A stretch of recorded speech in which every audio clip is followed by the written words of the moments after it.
Today's guest is Lance Furuyama. He's the program manager at Trade Partner HQ. Lance, thank you for coming on the show. Absolutely. Good to see you, Tats, as always. Yeah, no, it's always good. We've gotten to know each other a bit more than just social media, so that's always nice Yes, on the relationship building side. absolutely. What I always like you're always upbeat, yeah, humorous, and you've kind of have this entrepreneurial attitude. Yeah, it's pretty much from being a disorganized kid and having to think on your feet and identify quick solutions that could work out. So disorganized kids, what do you mean by that? Oh, I'd be the one that's always, I could do the work, I could do whatever was asked of me, but I'd wait until, the last quarter to really get going and always squeak through at the end. Maybe I like the adrenaline. I'm not sure what it is. I mean, has that evolved, or you've sort of kind of adapted that? Like, how has your what was your temperament, and how do you operate now? Now I'm actually super organized. I get a big head start on things. In construction, that's not an endearing trait. So, if something does pop up at the last second, I do have that ability to go into quick fix mode, though. Yeah, I mean, when did that transition occur? Because not everyone makes that transition. Oh, I would say that happened really when I started working. People just they don't care about the result as much as how much you made them worry along the way, and that's people just tend not to want to deal with that, even if you got it done. So I walk me learned through that that. pretty So early. walk me through that concept. You said, worry. They don't want to worry about it. So walk me through that. Yeah, I guess I never realized that people enjoy seeing progress along the way, right? I guess if you were building a house and getting ready to flip, or you're flipping a house and you saw nothing happen for the first 75% of the project, but it gets done every time, you don't feel great about it. It doesn't leave a lot of room for, the hiccups that come along the way. Got it. So basically, hand holding them through the process. There's not a Mhm. big black box. If something is going well, they know about it. If something's not going well, they don't hear about it. When it blows up, they see it coming a mile away. Yeah, yeah, and I learned that. I mean, I really learned that from some of the mentors that I had early on. They said you get stuff done, but it's tough to watch. It's just mayhem at the end, and I don't know what it is. It was just a childhood trait. I'm the kid that would do the homework, forget to turn it in. It would have been an A, but now it's a D when I finally turned it in. Yeah. So, but now you've adapted. Now you've had you had some experience running a business, or getting a business off the ground. What did you learn there? Oh my goodness. The first business that really kind of used my imagination. It was a company I started when I was a kid called In Focus Multimedia, and it originally started as taking pictures, and I planned on printing out all of these wonderful photos that I took, but it turned out I'm not a very good photographer. But I did identify a need for printing, like large scale printing. So I gathered up all of my money, bought a printer, and I actually started working with wedding photographers in the Midwest. This was like, I don't know, 2001 or so. And, I realized that they didn't have a way to print those pictures out at a good cost to upsell to their clients. And I would just set the queue, hired my little brother to cut and put the printers in the shipping or the photos in the shipping um, containers, and then I'd go surfing. Yeah, and But then Walmart put me out of business. They started the super centers and everybody could print their own. And next thing you know, I was out. yeah. So from there, kind of looks like you've kind of taken an interest on the operational side. I mean, you know, uh, being not organized when you're younger to being an ops must have been a fun journey. It was a gradual transition. I didn't even realize that it was that weird until I talked to some people that I'd worked with in the past, and they couldn't believe it. But my interest in ops actually happened when I was in sales.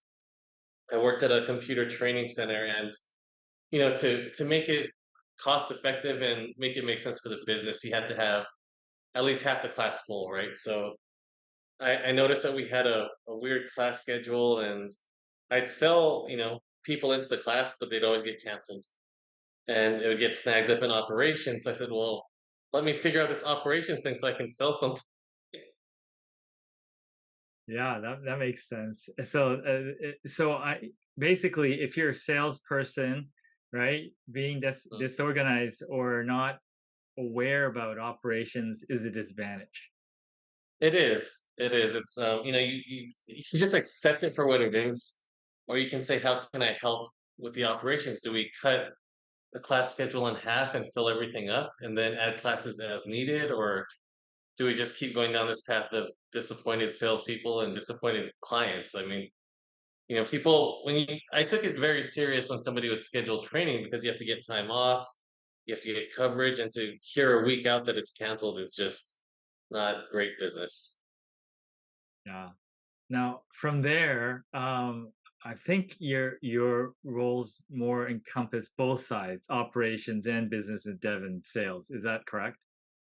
Yeah, yeah. I went to work for an e-waste company after that. I'm actually still with the same team. They sold that e-waste business. I was part of the transition team, and then I came over here afterwards.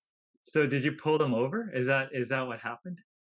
What's that? Did you pull the team over that you were working with? Is that how it happened? Because you said No, they pulled me over. They got me to leave Hawaii for California. was that a simple choice because you work with these people that you like to work with, or did they have to really convince you?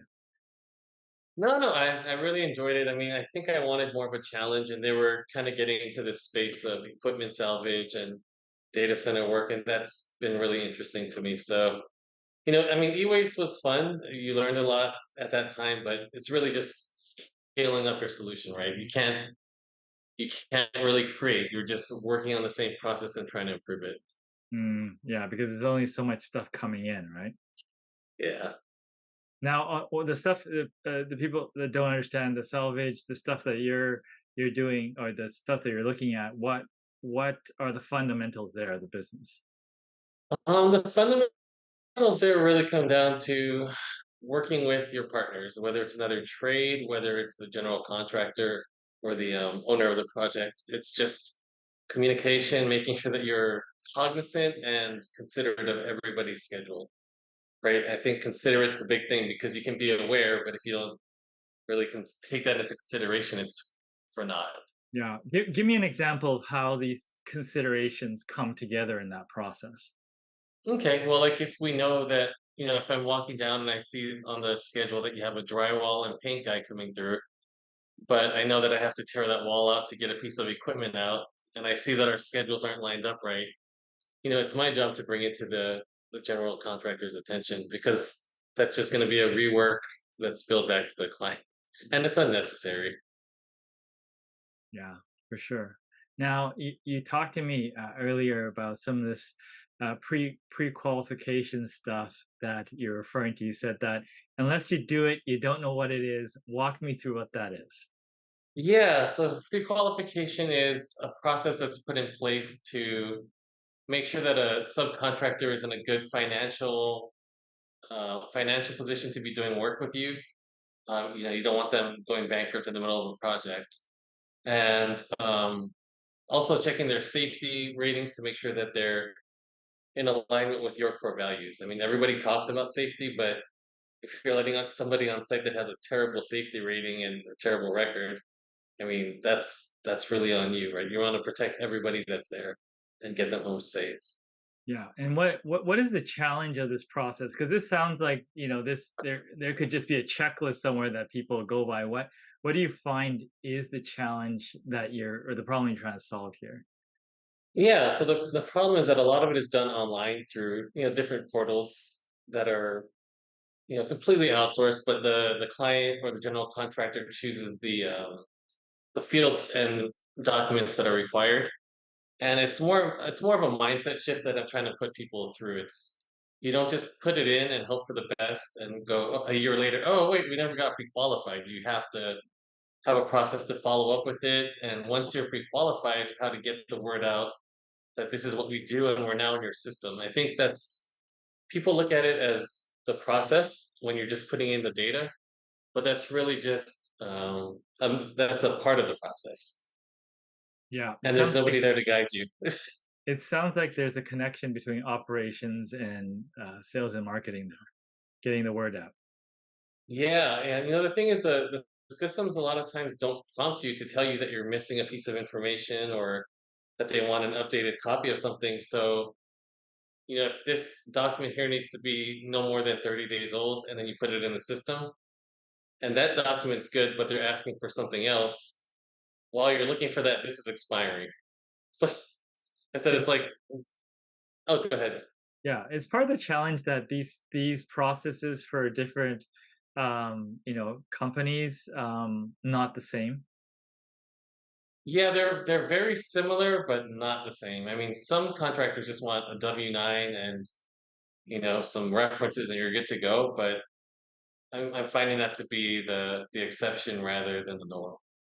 Mm. It's I feel like a lot of people just need some guidance on it. That's when I first started this, I was looking for somebody that I could hire to do it for me. So that's how this business came to be. I saw a real gap in knowledge and information, and having suffered through so many of them, I've seen a lot of the variations that are going to come your way.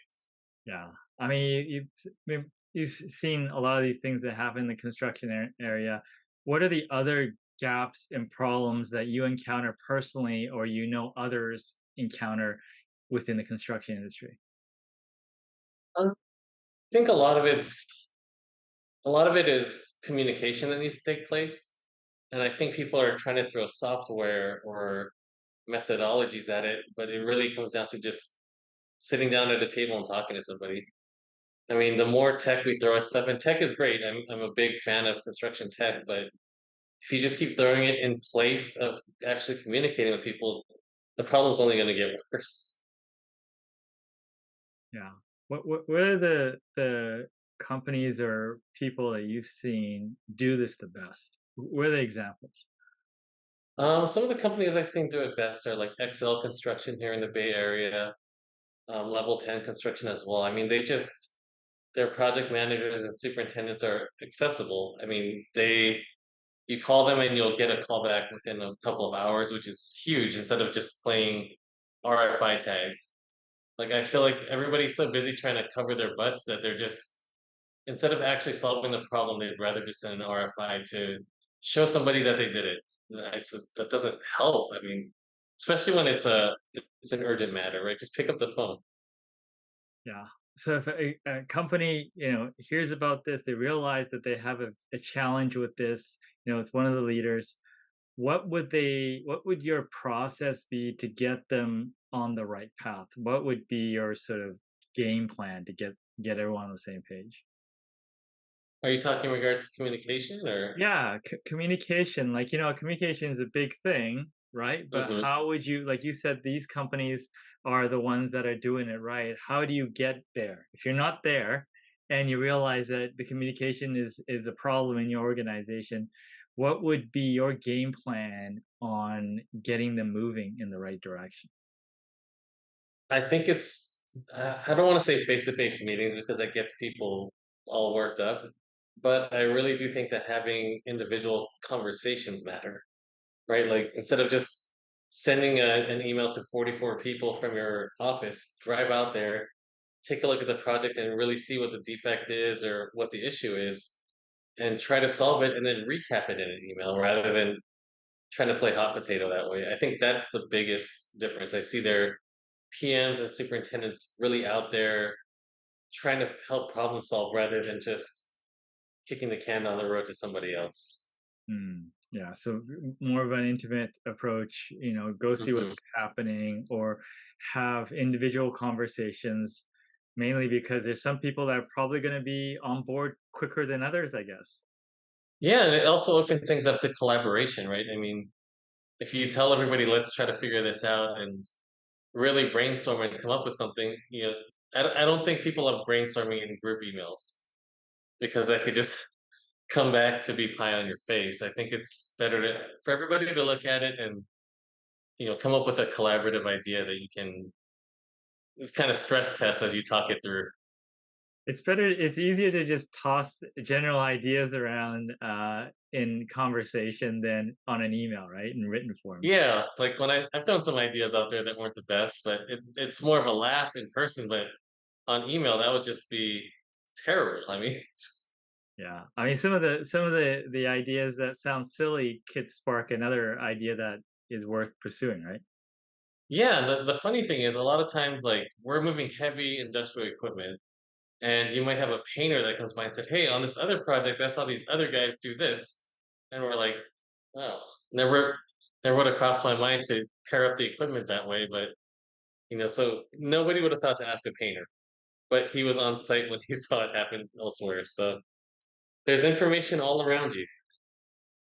Yeah. I mean, so there's information around you. How do you stop it from becoming too much, though? Because we're bombarded with information. What do you do?